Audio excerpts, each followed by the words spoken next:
And in the previous section, we talked about an introduction on how to graph a function, and now we want to talk about how to transform our graphs. So if you know the basic graphs, which I had mentioned earlier, we want to see now how we can take those and kind of move them around in the plane. Alright, well, let's look at a simple example, and that is we're going to look at f of x is equal to x squared. Now let's sketch this graph out so we can remember what that looked like. And then what we're going to do is we're going to move it around in the plane.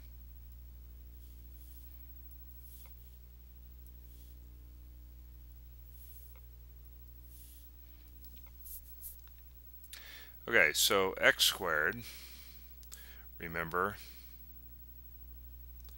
was a parabola, and it looks something like this.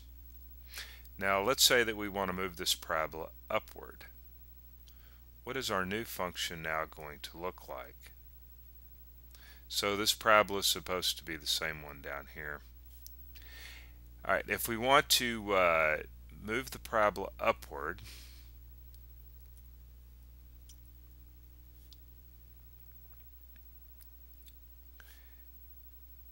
we're going to use this particular form here.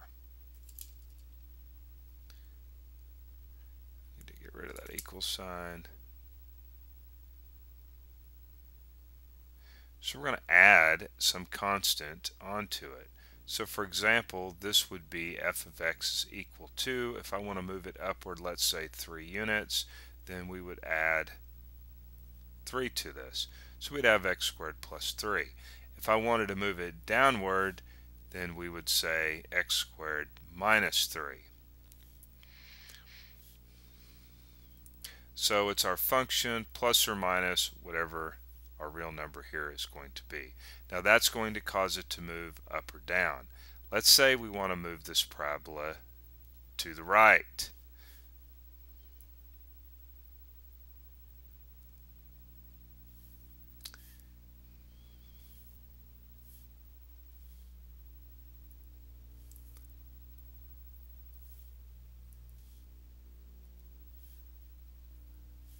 So we have our parabola.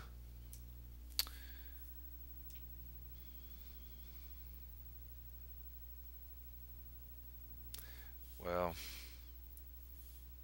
I think I'm going to do this in a separate color here, or a different color. So our parabola, right, this is x squared. We want to move the parabola to the right. Let's say 3 units. What we're going to do here is we're going to substitute in for the x an x minus 3. And this will cause our parabola to move 3 units to the right. If we wanted to move 3 units to the left, we would say x plus 3.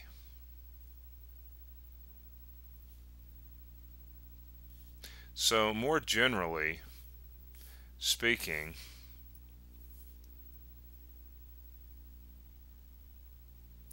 we would say x minus a, right, plugging x minus a into our f of x, which we did, x minus a, and a happens to be 3 here. That moves it to the right. If I said x plus a, that would end up moving it to the left. So now we know how to move the graph up and down and left and right. So let's go back and look at f of x is equal to x squared. I want to move our parabola, let's say 3 units to the right. So 3 units, we're going to move it to the right, and 5 units up. So what is our new function going to look like? We'll still call it f, even though it's a different function. So 3 units to the right, so that would be x minus 3 squared, and 5 units up. So we add 5 to this. So 3 units to the right, 5 units up. Okay, so that's not too bad. Now there's another transformation, and it's called the reflection. How am I going to get this graph to reflect? Let's say I want it to do that.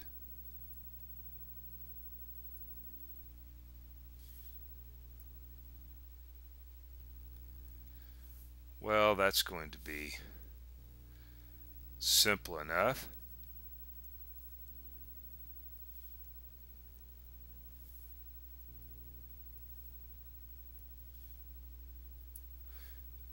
So our graph, remember, was our x squared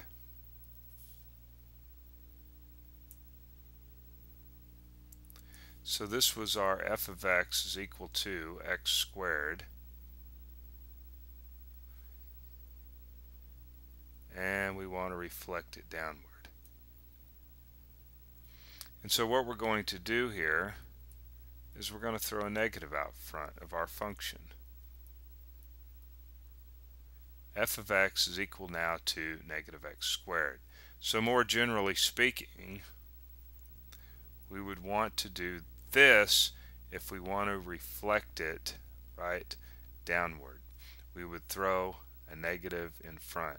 Or let's say we started off with our parabola downward and we wanted to reflect it upward, we would still throw a negative out front.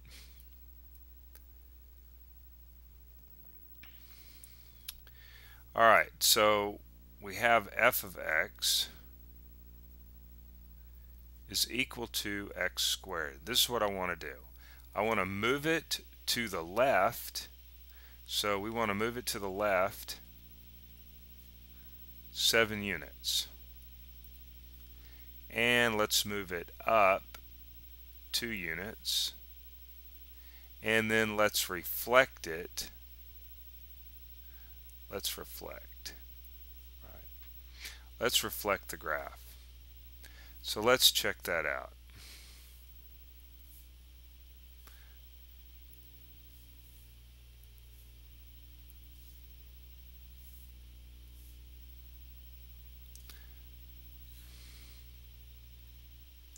So 7 units to the left and up 2.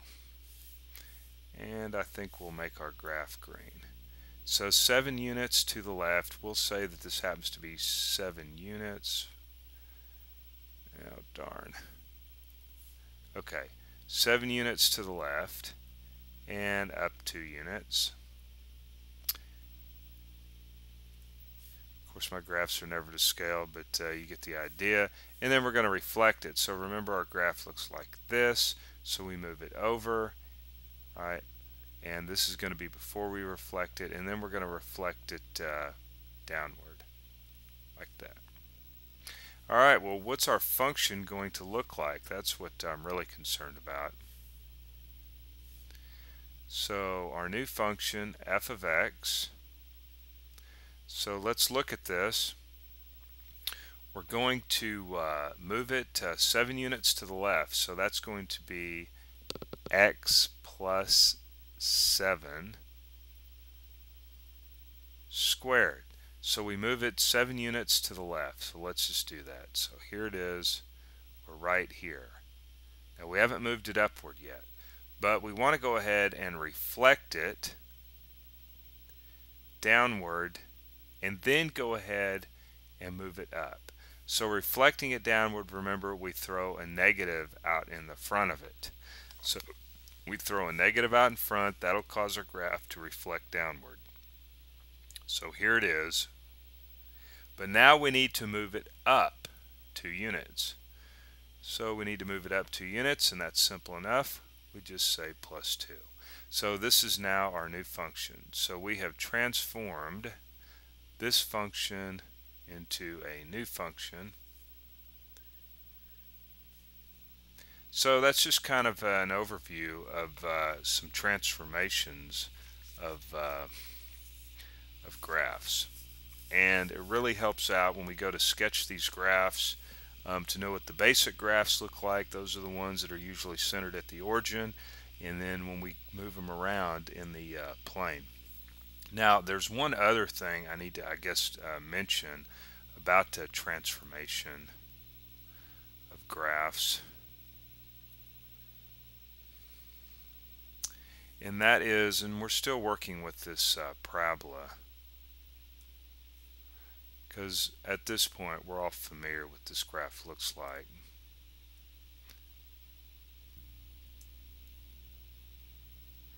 Now let's say that I want this parabola to kind of lay down. Well, if I multiply our x squared here, or replace our coefficient, which is the number that's in front of my x squared right here, which is assumed to be a 1, if I replace that with a number between 0 and 1, like let's say 0.5, this will cause the graph to lay down. If I want the graph to kind of be stretched upwards, I'm going to increase this coefficient. So for example, 5x squared. That will cause the graph, right, to come inward towards the y-axis or be stretched upward. So decreasing this coefficient causes it to lay down, and increasing the coefficient will cause it to, right, stretch upward. Now we're talking about a number between 0 and 1, because if I get into negative numbers here, right, remember what happens to the graph, it will become reflected, right, about the x-axis here. So we're talking about a number between 0 and 1, and that will cause the graph to kind of flatten out. So those are your transformations of your graphs.